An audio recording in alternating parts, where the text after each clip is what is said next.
شروع اللہ کا نام لے کر جو بڑا مہربان نہایت رحم والا ہے۔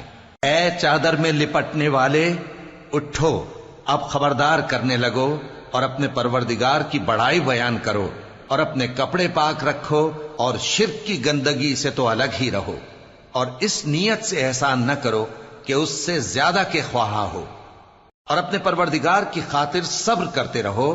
پھر جب سور پھونکا جائے گا تو وہ دن مشکل کا دن ہوگا، یعنی کافروں پر آسان نہ ہوگا۔ مجھے اس شخص سے سمجھ لینے دو جس کو میں نے اکیلا پیدا کیا اور میں نے اس کو بہت سا مال دیا اور ہر وقت حاضر رہنے والے بیٹے دیے اور اس کو ہر طرح کے سامان میں وسعت دی، پھر بھی لالچ رکھتا ہے کہ میں اسے اور زیادہ دوں۔ ایسا ہرگز نہیں ہوگا، یہ ہماری آیتوں کا بڑا مخالف رہا ہے۔ میں اسے ایک بڑی چڑھائی چڑھاؤں گا۔ اس نے غور و فکر کیا اور ایک بات ٹھہرا لی، یہ مارا جائے، اس نے کیسی تجویز کی، پھر یہ مارا جائے، اس نے یہ کیسی تجویز کی۔ پھر اس نے نگاہ کی، پھر تیوری چڑھائی اور منہ بگاڑا، پھر پیٹ پھیر کر چلا اور تکبر کیا، پھر کہنے لگا یہ تو جادو ہے جو پہلے لوگوں سے برابر ہوتا آیا ہے۔ پھر بولا یہ اللہ کا کلام نہیں بلکہ بشر کا کلام ہے، میں ان قریب اس کو سقر میں داخل کروں گا، اور تم کیا سمجھے کہ سقر کیا ہے؟ وہ ایسی آگ ہے کہ نہ باقی رکھے گی اور نہ چھوڑے گی، اور بدن کو جھلس کر سیاہ کر دے گی۔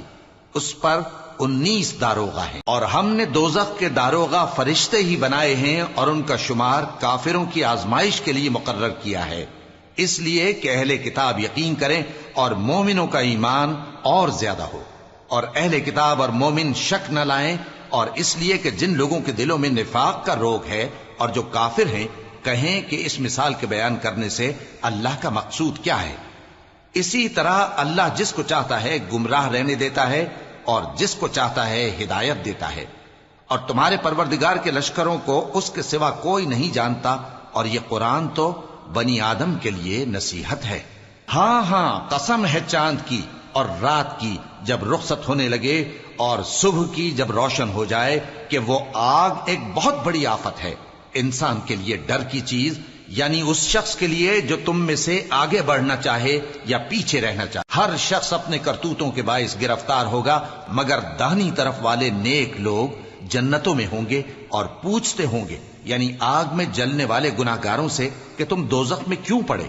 وہ جواب دیں گے کہ ہم نمازیوں میں شامل نہ ہوئے، اور نہ ہم فقیروں کو کھانا کھلاتے تھے، اور ہم بحث کرنے والوں کے ساتھ مل کر بحث کرتے تھے، اور روز جزا کو جھٹلاتے تھے، یہاں تک کہ ہمیں موت آ گئی۔